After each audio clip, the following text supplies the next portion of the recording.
That's why this episode is called History and Heresy. In order to be a heretic, you have to rewrite history, basically. Mm. If you study history closely, excuse me, it's a two-part, it's a two-step. Step one, you study history, church history in this case.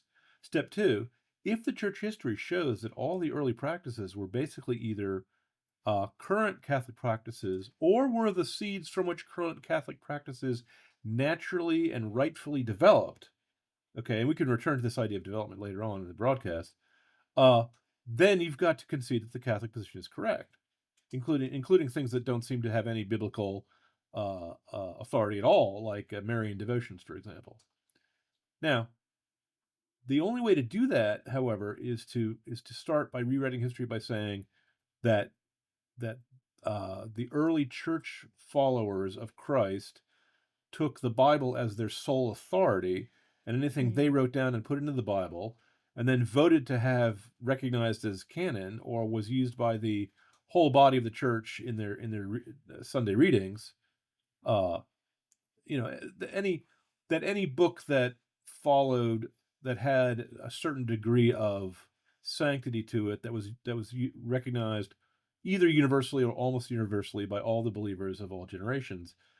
Uh, to be a Protestant, you have to say that is what gives the Bible its authority and therefore the church its authority, instead of saying the church are the people who debated and recognized that authority when it existed. Does that make sense what I'm saying?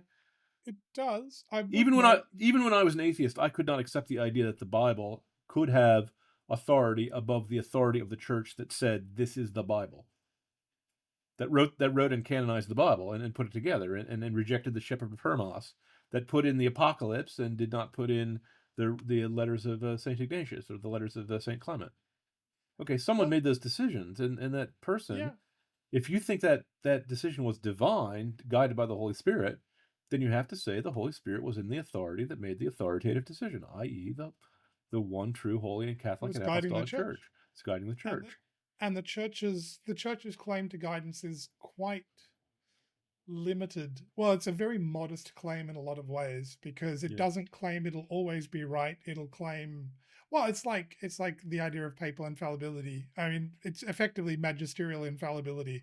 Once we settle the argument, yeah, we'll settle it correctly.